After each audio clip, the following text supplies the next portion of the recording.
My name is Wright. I am the voice of reason. I speak for the Last Crusade. One of the basic ideas, so basic that it forms the foundation not just of political philosophy, but of nearly all Western thought, is the idea of the dignity of man. So basic is the idea that even the worldviews acting most dramatically to rob and undermine the notion of the dignity of man do so in the name of some notion like equality, equity, justice, or even handedness, which are all notions that spring from this idea and which make no sense outside of it. Dignity means a formal or sober manner of speech or bearing, but the word also means the thing that calls forth such formality and sobriety, the quality or state of being worthy of honor or esteem. The word also means to have a high rank, either temporal or spiritual, which was something men in the past honored and esteemed and took soberly. These days, a formal or sober manner of speech or bearing invariably provokes either discomfort or hostility.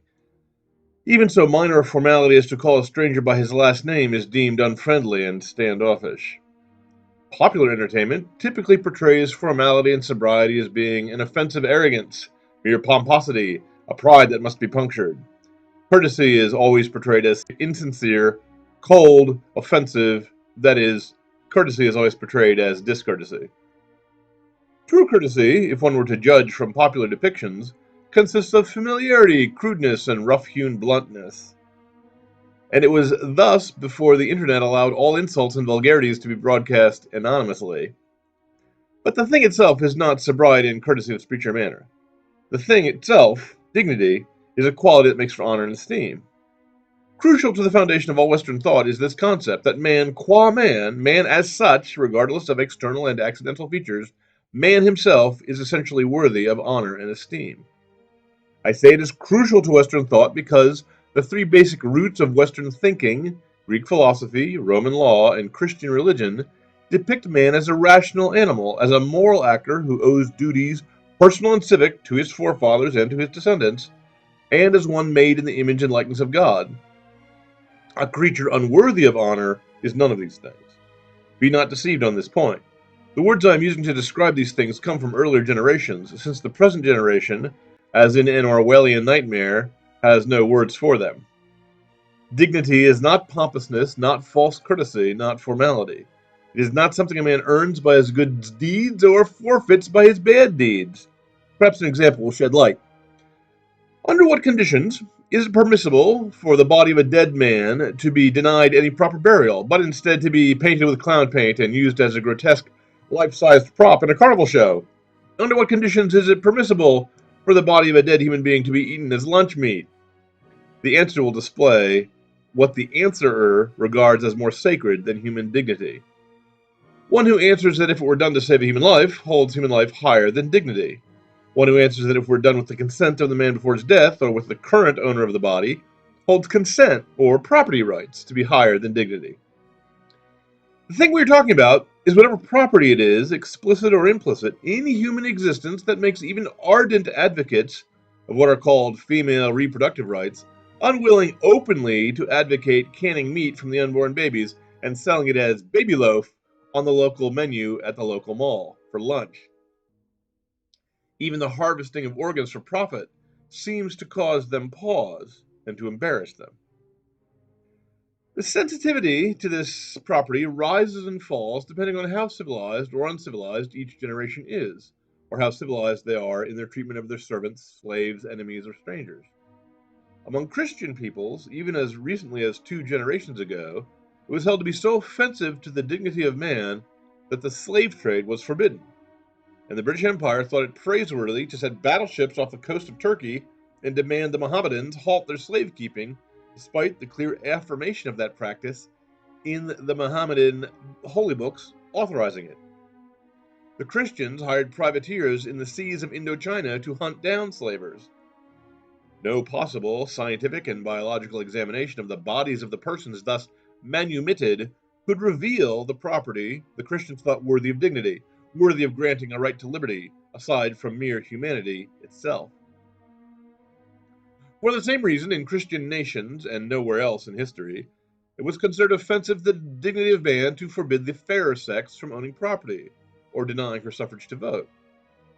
But again, no possible empirical examination of any woman would reveal whatever property it is the Christians thought worthy of dignity, worthy of granting a right to equal treatment under the law, aside from mere humanity itself.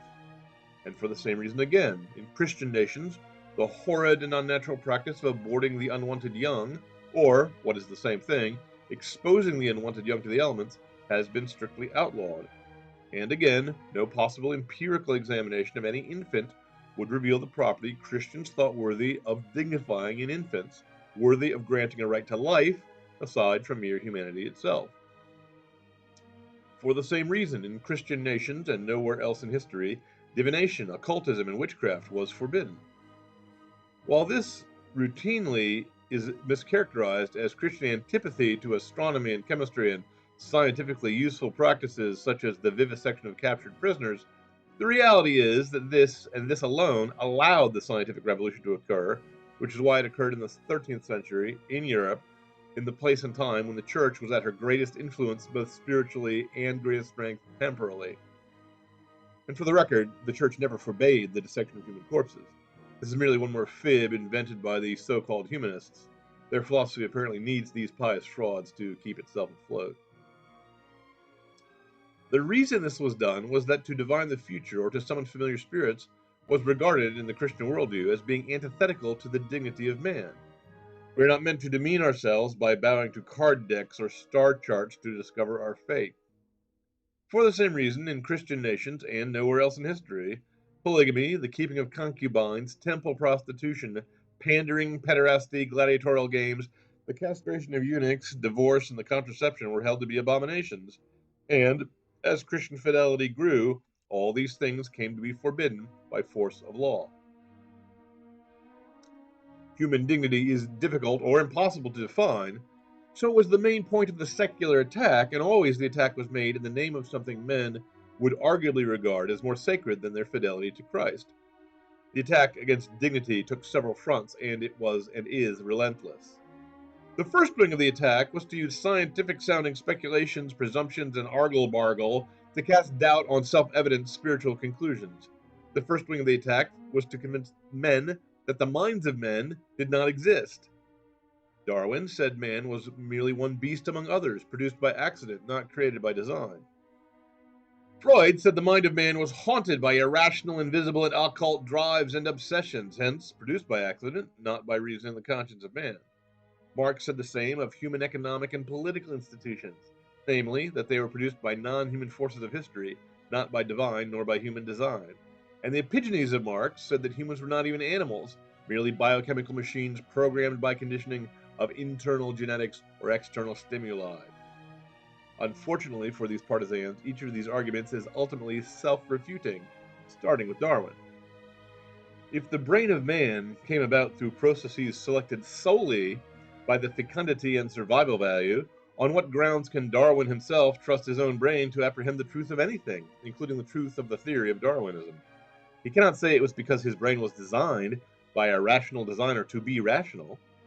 His brain differs from the brain of a brute only in physical characteristics, the size or number of neural connections. Likewise, if human minds are ultimately irrational, or if human institutions are ultimately not under human control at all, then the byproducts of those institutions and minds are likewise not under human control, hence not rational. This includes the byproducts known as the thoughts and words of Freud, of Marx, and the various modern materialists. Now, obviously no one can take these arguments seriously on their own merit, any more than one can take seriously a man who claims to be a figment of your dream. If the claim were true, there would be no one in existence able to make such a claim. But the arguments have a powerful emotional appeal and an alluring surface veneer of scientific rigor.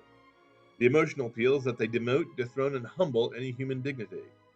The haughty prince who thought himself the beloved son of the King of Kings turns out to be a pauper and an orphan, or better yet, his parents were apes who mated by accident.